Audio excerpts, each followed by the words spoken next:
हिमाचल प्रदेश येथून कोडीनयुक्त अंमली पदार्थांचा समावेश असलेल्या कफ सिरपच्या बाटल्यांची विक्री करण्याची साखळी असून ही साखळी महाराष्ट्रात तसेच भिवंडीमध्ये कोणत्या वितरकांच्या माध्यमातून विक्री करत होती। स्थानिक पातळीवर यामध्ये कुणाकुणाचा हात आहे याचा छडा या गुन्ह्याच्या तपासादरम्यान करण्यात येणार असल्याची माहिती ठाणे शहर पोलीस उपायुक्त अमरसिंह जाधव यांनी पत्रकार परिषदेत दिली। कोडीन फॉस्फेट नावाचे अंमली पेय असलेले द्रव्य मिसळून तयार करण्यात आलेल्या आणि बेकायदेशीरपणे विक्रीसाठी आणणाऱ्या गुंगीकारक औषधांच्या साठ्यासह 5 आरोपींना अटक करण्यात आली आहे। आरोपींकडून ओनरेक्स कंपनीचे कोडीनयुक्त कफ सिरपच्या एकूण 17,640 बॉटल्स, एक स्विफ्ट डिझायर कार आणि 12 लाख रुपये किमतीचा टाटा कंपनीचा ट्रक हस्तगत करण्यात भिवंडी मालमत्ता गुन्हे शाखेला यश आले असल्याची माहिती ठाणे पोलीस उपायुक्त अमरसिंह जाधव यांनी पत्रकार परिषदेत दिली। भिवंडी येथील ओवळी गावापाशी एक स्विफ्ट डिझायर कार बेकायदेशीरपणे कोडीनयुक्त गुंगीचे औषध विक्रीसाठी घेऊन येत असल्याची खबर भिवंडी मालमत्ता कक्षाला मिळाली। त्यानुसार सापळा रचला असता गाडी चालकासह 4 आरोपी 4 बॉक्समध्ये 480 बॉटल्स घेऊन जात असल्याचे वरिष्ठ पोलीस निरीक्षक गोरखनाथ घागरे यांच्या पथकास आढळून आले। या गुन्ह्याचा अधिक तपास करत असताना चेंबूर येथील कुंभारवाडा या ठिकाणी आरोपी इक्बाल शेख याने गोडाऊनमध्ये विनापरवाना बेकायदेशीरपणे विक्रीसाठी आणलेल्या कोडीनयुक्त कफ सिरपच्या 17,160 बॉटल्स आढळून आल्या असून एकूण 17,640 गुंगीकारक औषधांच्या बाटल्यांसह 12 लाख रुपये किमतीचा टाटा कंपनीचा ट्रक हस्तगत करण्यात आला आहे, अशी माहिती उपायुक्त अमरसिंह जाधव यांनी दिली। गुन्हे शाखेच्या मालमत्ता कक्षाचे पोलीस अधिकारी वरिष्ठ पोलीस निरीक्षक गोरखनाथ घागरे, API महाजन आणि त्यांची टीम ACP श्री डोंगरे यांच्या मार्गदर्शनामध्ये 31 जानेवारी रोजी भिवंडीच्या हद्दीमध्ये नारपोली पोलीस स्टेशनच्या हद्दीमध्ये एक संशयित स्विफ्ट डिझायर कार पकडली। त्या कारमध्ये 4 इसम आणि 4 बॉक्स होते। त्या बॉक्समध्ये बेकायदा विक्रीसाठी किंवा जे नियमबाह्य विक्रीसाठी औषधाच्या बॉटल्स होत्या, कप सिरपच्या बॉटल होत्या। ते ऑनरेक्स कंपनीचं कप सिरप आहे, ज्याच्यामध्ये कोडीन फॉस्फेट नावाचं केमिकल असतं जे नशेसाठी त्याचा वापर केला जातो किंवा अंमली पदार्थ किंवा अंमली पेय म्हणून त्याचा वापर केला जातो। ते ताब्यात घेतलं। त्यानंतर त्या अनुषंगाने NDPS कायद्याने गुन्हा दाखल केला। त्या गुन्ह्याच्या तपासामध्ये चेंबूर येथून आमच्या टीमने इक्बाल शेख यास अटक करून आणखी त्याच्या ताब्यात असलेला त्याच्या गोडाऊनमध्ये असलेला मुद्देमाल त्यामध्ये जप्त केला। एकूण मुद्देमाल 147 बॉक्स, ज्याच्यामध्ये 17,640 ऑनरेक्स कप सिरपच्या बॉटल, ज्याची किंमत सुमारे 31,75,000 इतकी आहे। त्या अनुषंगानं मालमत्ता कक्षाचे अधिकारी अधिक तपास करत आहेत। या गुन्ह्यामध्ये सदरचं ऑनरेक्स कप सिरप हे हिमाचल प्रदेश येथील एका कंपनीमध्ये बनलेलं आहे। तेथून त्याचा जो डिस्ट्रीब्युशन आहे किंवा जे त्याचं वितरण आहे ते वितरण बेकायदेशीरपणे कुणी केलं, ते बनारस मार्गे किंवा उत्तर प्रदेशच्या राज्यामधून आपल्याकडे भिवंडीपर्यंत आलं, त्याचं वितरण कोणी केलं, त्या वितरणामध्ये कोण समावेश आहे, आणखी किती आरोपींचा समावेश आहे, या अनुषंगानं आम्ही अधिक तपास करत आहे। सदरच्या गुन्ह्यामध्ये अद्यापर्यंत 5 आरोपींना अटक केलेली आहे। त्याच्यामध्ये दिलीप पाल हा ट्रक ड्रायव्हर होता, त्याच्यासोबत ज्योती प्रकाश, दिनेश सिंग, श्याम सुंदर आणि इक्बाल शेख असे एकूण 5 आरोपी अटक केलेले आहेत। अजून यामध्ये कोण आरोपी निष्पन्न होतात याचा अधिक तपास आम्ही करत आहोत।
महाराष्ट्र सरकारने गेली 2 वर्ष कंत्राटदारांची बिले दिलेली नाहीत.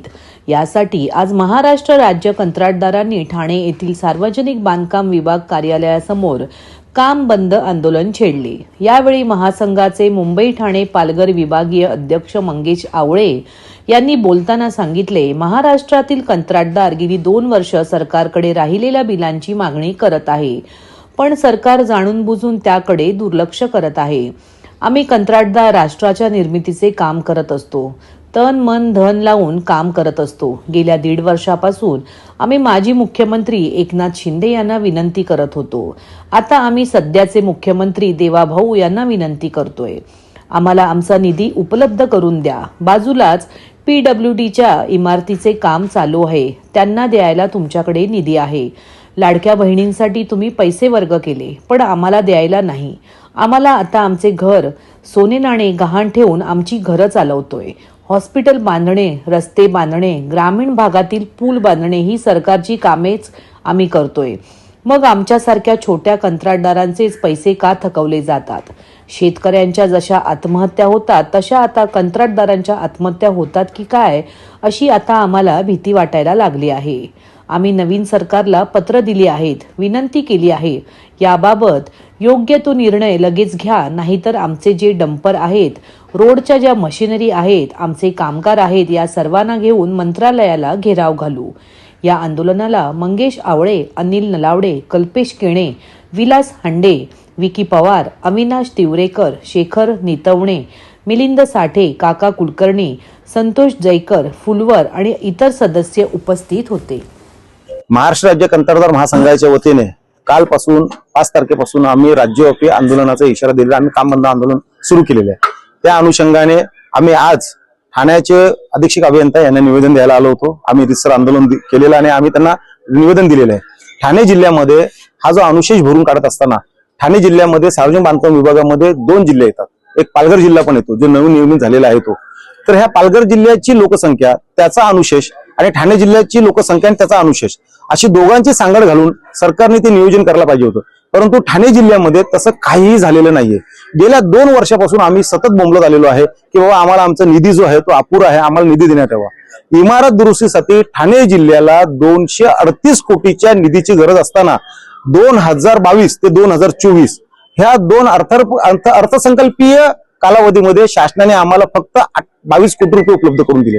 आमची रस्त्याची कामं असू देत, 3054 आमचा हेड असू देत, आमचा 0304 असू देत, आमचा रस्ते बांधणीचा असू देत, आमचा पूल बांधणीचा असू देत, आमचा साकाव बांधणीचा असू देत, ह्याच्यासाठी अंदाजे 600 कोटीचा निधी आमचा बाकी आहे.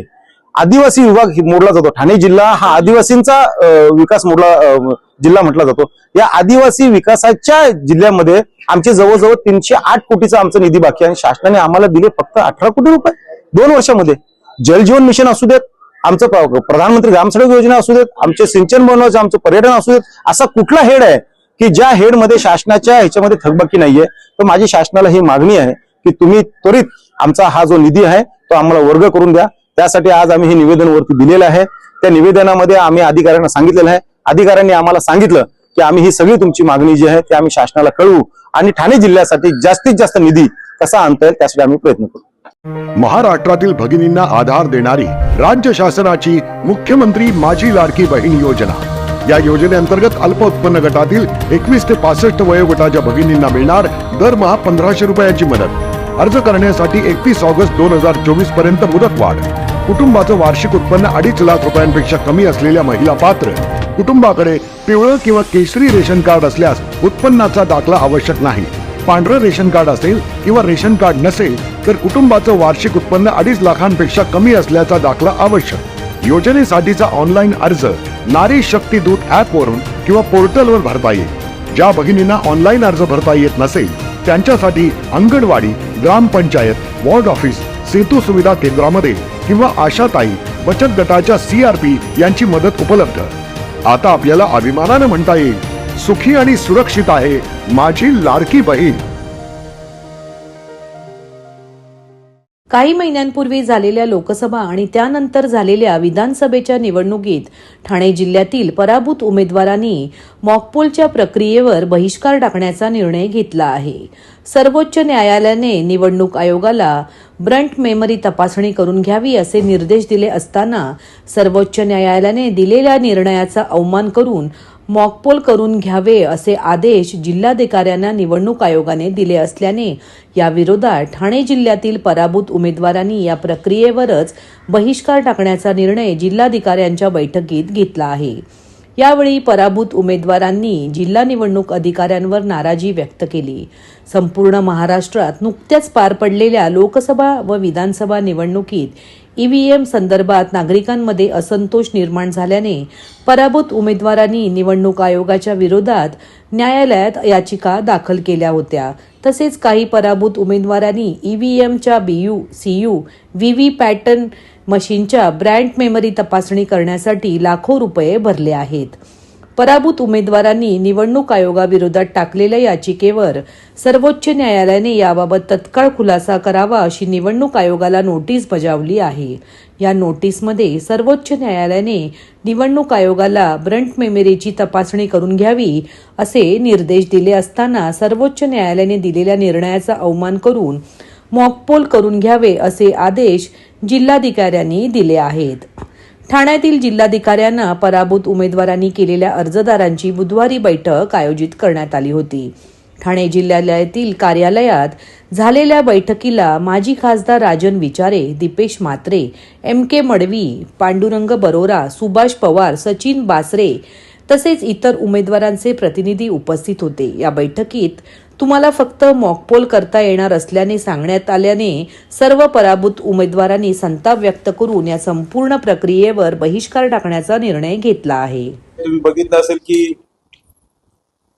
संध्याकाळी 6 ते 11 वाजेपर्यंत त्या ठिकाणी जे काही सीसीटीव्ही फुटेज आहेत आणि जे 76 लाख मतदान संपूर्ण या महाराष्ट्रामध्ये झालेलं आहे, वाढीव मतदान, या वाढीव मतदानाचा संबंध माहिती आणि रिपोर्ट तो हायकोर्टाला सादर करावा यासाठी मला वाटतं त्यांनी ऑर्डर दिलेली आहे. तुम्हाला माहिती असेल की कायद्यामध्ये इलेक्शन कमिशनचा नियमच असा आहे की संध्याकाळी 6 नंतर जर मतदान संपल्यानंतर जे कोण लाईनमध्ये असतील त्यांना तुम्हाला टोकन द्यायला पाहिजे.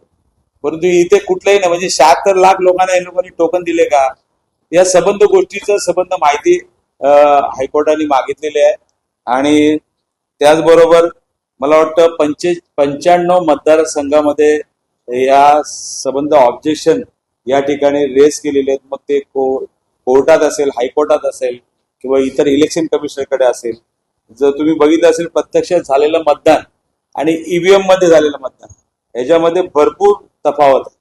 आणि तुम्ही बघितलं असेल 19 मतदारसंघामध्ये प्रत्यक्षात झालेलं जे मतदान आहे आणि जे ईव्हीएम मशीन वरती झालेलं आहे याच्यामध्ये सुद्धा भरपूर असा फरक आहे. या सर्व या गोष्टी ज्या आहेत या संबंध मला वाटतं त्यांच्या निदर्शनात आणून सुद्धा इलेक्शन निवडणूक आयुक्त आहे ते जाणून बुजून त्या ठिकाणी याच्यामध्ये स्वतःची काळी लपवण्यासाठी वेगवेगळे फंडे त्या ठिकाणी निर्माण करतायत. आज आम्ही सर्व उमेदवारांनी या संदर्भामध्ये आम्हाला मॉकपोल नको आहे आणि त्या संदर्भामध्ये कायदेशीर पण काय उद्या कोर्टात जायचे ते आम्ही सर्व एकत्र बसून निर्णय घेतोय. आणि लोकशाहीचा गळा घोटण्याचं काम आज या माध्यमातून होत आहे. आज तुम्ही बघितले असेल 76 लाख मतदान कसं वाढलं आणि बरोबर संध्याकाळी 6 नंतर त्याची ते आकडेवारी आमच्याकडे आहे. आणि त्या आकडेवारीमध्ये तुम्ही बघितलं असेल 6, 7, 8, 9, 10, 11 वाजेपर्यंत मतदान चालू होतं. मग आम्हाला तर कुठेच मतदानाची लाईन दिसल्या नाहीत किंवा काय नाही. या संदर्भामध्ये सर्वंत घोळ आहे. आणि आज ज्या पद्धतीने केंद्र सरकार असेल, राज्य सरकार असेल या लोकशाहीचा गळा घोटण्याचं काम या ठिकाणी करतायत, मतदारांचा विश्वासघात करण्याचं काम करतायत.